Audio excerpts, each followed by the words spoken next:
வணக்கங்களே, Sri Kuberan TV நேயர்கள் லக்ஷ்மி நாராயணன் அன்பு வணக்கங்கள். இப்போ நம்ம பார்க்க போகிறது வார ராசி பலன் 26ஆம் தேதியிலேருந்து 1ஆம் தேதி வரை இப்படி இருக்க போகுது. மகர ராசிக்கு உங்களோட ராசி வக்கரமாக இருக்கும்போது கொஞ்சம் பிடிவாதங்கள் இருக்கும். ஆனால் முதல்ல இருந்த ஒரு சண்டை சச்சரவுலாம் கிளியர் ஆகி கொஞ்சம் ஃப்ரீயாக இருந்தாலும் பட் 8ஆம் இடத்துல இருக்கும்போது தேவையில்லாத பேராசைகள் அதிகமாக வர்றதுக்கான வாய்ப்பெல்லாம் இருக்குது. அதுவும் சொத்துக்கள் சார்ந்த விஷயங்கள பெரிய பேராசை, ஏதாச்சும் பெருசாக கிடைக்குமாங்கிற எண்ணங்கள் இருக்கும். தொழிலில் ஒரு விஷயங்கள்லாம் நடக்கும். ஸோ அதனால் கொஞ்சம் ஜாகிரதையாக இருக்க வேண்டிய டைம். ஏன்னா 10ஆம் அதிபதி 8ல் இருக்கிறது பார்த்திங்கன்னா, அதுவும் 4ஆம் அதிபதி 8ல் இருக்கும்போதும் தாயாருக்கும் உங்களுக்கும் நிறைய கருத்து வேறுபாடு இந்த மாதிரி விஷயங்கள்லாம் இருக்கும். கொஞ்சம் கவனமாக இருக்கணுங்க, ஓகேங்களா? மற்றபடி ஒன்றும் பெரிய ப்ராப்ளம் இல்லை. 2ல் குரு வக்கரம். ஸோ 2ல் குரு நல்ல விஷயம்னாலும் வக்கரமாக போகும்போது நடக்கிற நன்மைகள் கொஞ்சம் ஸ்லோவாக இருக்கும். 3ஆம் அதிபதி 2ல் வக்கரமாகும்போது தேவையில்லாத கலகங்கள் வருவதற்கான வாய்ப்புலாம் இருக்கனால இந்த மாதிரி விஷயங்களில் கொஞ்சம் கவனமாக இருந்துக்கோங்க. ஸோ ஏன்னா அந்த 3ஆம் தேதி 2ல் இருக்கும்போது தான் நம்ம தேவையில்லாத ஆள் ஃபோனை ரெக்கார்ட் பண்ணுவாங்க, கேமரா வைப்பாங்க, இந்த மாதிரி விஷயங்கள்லாம் நடக்கும். ஸோ அதெல்லாம் கொஞ்சம் கவனமாக இருந்தீங்கன்னா எல்லாமே சிறப்பாக இருக்குங்க.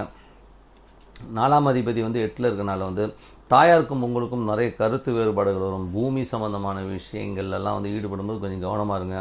நிலம் கொடுக்கல் வாங்கல் இந்த மாதிரி விஷயங்கள்லாம் ரொம்ப கவனமாக இருந்துக்கிறது ரொம்ப நல்லது. வண்டி வாகனம் ஓட்டும்போது ரொம்ப ரொம்ப ரொம்ப கவனமாக இருங்க. ஏன்னா அதனால் ஒரு சிக்கல்கள் டென்ஷன்ஸ்லாம் வர்றதுக்கான வாய்ப்பெல்லாம் நிறையா இருக்குது. மற்றபடி பார்த்தோம்னா 5ஆம் அதிபதி சுக்கிரன். ஸோ 5ஆம் அதிபதி சுக்கிரன் 8ல் இருக்கும்போது குழந்தைகள் விஷயங்கள் குழந்தைகள் நமக்கு எதிராக செயல்படுவாங்க. சம்டைம் ஆப்போசிட்டாக கண்ணாமண்ணா பேசுகிறதுக்கான வாய்ப்பு இருக்கிறனால அந்த டைமில் கொஞ்சம் நம்ம ஸ்ட்ரெஸ் வர்றதுக்கான வாய்ப்பு இருக்கணும். கொஞ்சம் கவனமாக இருந்துக்கணும்.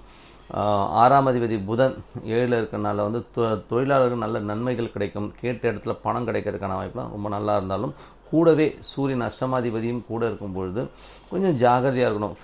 வேலை செய்கிற இடங்களில் இந்த சேஃப்டி மெஷர்ஸ்லாம் கொஞ்சம் பர்ஃபெக்டாக எடுத்துக்கோங்க. ஏன்னா கையில் காலில் அடிபடுறது, வாக்குவாதங்கள் ஏற்படுறதுக்கான வாய்ப்புலாம் இந்த மாதிரி விஷயங்களை கொஞ்சம் கவனமாக இருந்துக்கிறது ரொம்ப ரொம்ப நல்லது.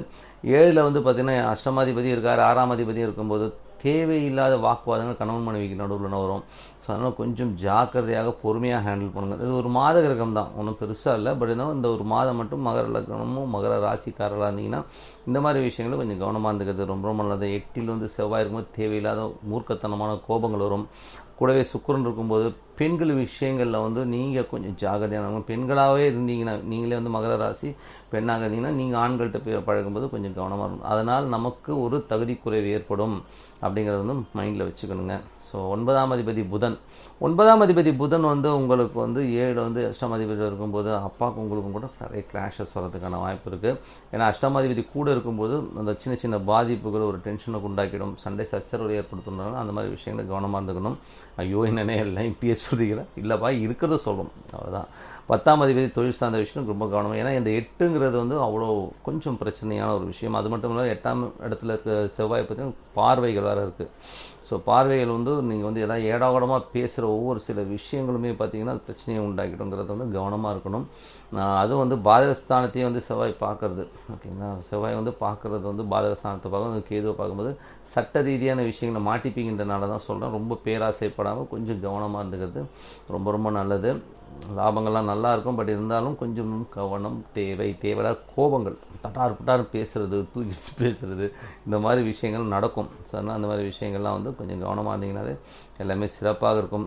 எல்லாம் இந்த வாரம் மட்டும் கொஞ்சம் நீங்கள் உஷாராக இருந்துக்க வேண்டிய விஷயங்கள் நிறைய இருக்குது. ஸோ அதனால் கொஞ்சம் பொறுமையாக ஹேண்டில் பண்ணிங்கன்னா எல்லாமே சிறப்பு தாங்க. இந்த வாரம் என்ன விசேஷம் பார்ப்போம். 27ஆம் தேதி அன்றைக்கி சங்கடகர சதுர்த்தி. சங்கடகர சதுர்த்தி அன்றைக்கி விநாயகருக்கு ஒரு அருகம்புல் போட்டு பிரார்த்தனை பண்ணுறது ரொம்ப ரொம்ப நல்ல விஷயம். 29ஆம் தேதி அன்றைக்கி சஷ்டி அன்றைக்கி முருகர் வழிபாடு, அதுவும் குழந்தை வரம் வேண்டி இந்த சஷ்டி விரதம் இருக்கும், சிறப்பான பலன்கள்லாம் கிடைக்குங்க.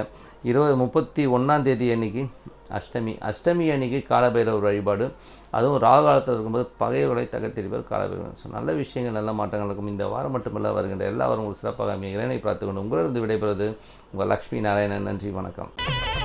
ஸ்ரீ குபேரன் டிவியை பார்த்தமைக்கு நன்றிகள். மேலும் இது போன்ற தகவல்களை தெரிந்து கொள்ள ஸ்ரீ குபேரன் டிவியை சப்ஸ்கிரைப் செய்யுங்கள். மறக்காமல் பெல் ஐக்கானை கிளிக் செய்யுங்கள்.